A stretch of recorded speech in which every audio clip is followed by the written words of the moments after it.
శ్రీకృష్ణ అందరికీ నమస్తే అండి. భగవద్గీత మనందరికీ మానసికంగా శారీరకంగా జీవితంలో ఎలాగ నిలకడగా గడపాలో అది ఈ భగవద్గీతలోనే చెప్పబడి ఉంది. కావున మీరందరూ భగవద్గీతకి చదివిన మీ అందరికీ కొంచెం జ్ఞానోదయం కలుగుతుంది. దాన్ని బట్టి మీ జీవితానికి మీరు అందంగా దిద్దుకోగలరు.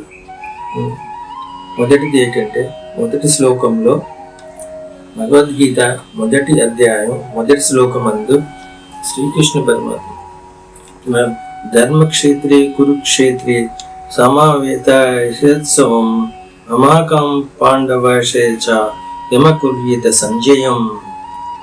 ధృతరాష్ట్రుడు ఇట్లు పలికెను, ఓ సంజయ, నా వారలకు దుర్యోధనాదులను పాండవ పుత్రులకు ధర్మరాజులను యుద్ధము చేయుగోతూ ఆలయతో పుణ్యభూమియగు కురుక్షేత్రము చేరి ఏమి చేసిరి అంటే, దీని అర్థము మనం ఆలోచించుకుంటే, యుద్ధానికి వెళ్ళి పాండవులు కౌరవులు కురుక్షేత్రంలో యుద్ధానికి ఒకరికొకరు ఎదురుగా ఉండి ఒకరికొకరు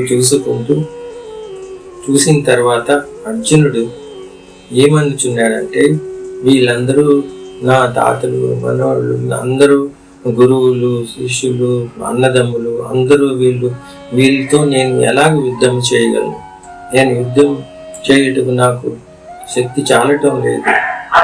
కృష్ణుడు అర్జునుడికి సారథుడిగా ఉంటుండగా అర్జునుడు శ్రీకృష్ణుడితో ఇలాగా పలికెను. శ్రీకృష్ణ పరమాత్మ అప్పుడు చెప్పుచున్నాడు ఏమిటంటే, వీళ్ళందరూ మీరు మీ అన్నదమ్ములు తాతలు గురువులు అందరూ నీ ముందు నిలబడి యుద్ధం చేయుటకు నిలబడి ఉన్నారు. గాను ధర్మము ముందు మనం గెలవాలి. ధర్మంతోనే మనం నిలబడి ఉండాలి. ధర్మం ఎప్పుడు భగవంతునితోనే ఉంటుంది. కాబట్టి ధర్మము పాటించాలి అని శ్రీకృష్ణుడు అర్జునుడికి చెప్పుచున్నాడు. కుతస్వా కష్మలమిదం కుష్మే సముపస్థితం అనర్జుతుష్ట స్వర్గముక్తి కర్మార్జున. ఈ భగవానుడు చెప్పాను, ఓ అర్జున, పామురలు అవలంబించునదియు స్వర్గ ప్రతిబంధకమును అపయస్సును కలుగజేయునదియు నవ్వు ఈ మోహము ఈ యూడుకు సమయమున నీకెక్కడి నుండి దాపరించినది అంటే, కృష్ణుడు అర్జునుతో చెప్తున్నాడు. ఎందుకంటే భగవద్గీతలో ప్రథమ అధ్యాయంలో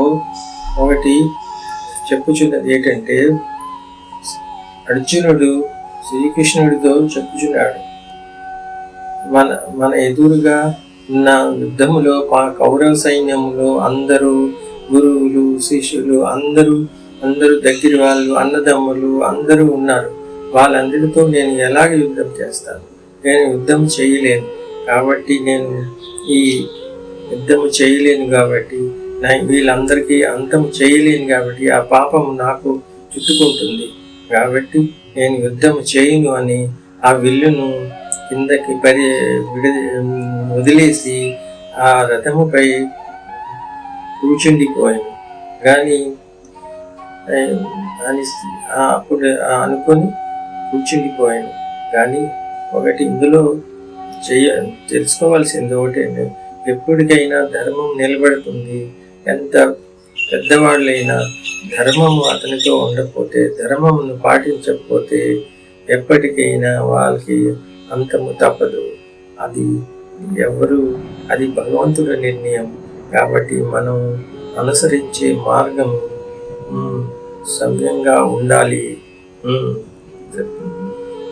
మన కర్మలు మంచి కర్మలు చేయాలి. ఈ భగవద్గీతలో ప్రతి అధ్యాయంలో ఒకటే చెప్పుచున్నది ఏమిటంటే, మన కర్మలను బట్టి మన జీవితం నడుస్తుంది. కాబట్టి కర్మలను ఎప్పుడు మంచిగా చేయండి. కర్మలను బట్టి మన జీవితం ముందుకు సాగుతుంది. మన పిల్లల్ని భవిష్యత్తును కూడా మనము మన కర్మలను బట్టి నడపగలం. అందు గురించి మనం అందరూ ఈ భగవద్గీతలో తెలుసుకోవలసింది ఏమిటంటే, ప్రతి ఒక్కరూ భగవద్గీతను చదివి తన జీవితమును ముందుకు ఎలాగ సాగించాలో అలాగే సాగించుకోవడం చాలా మంచిది.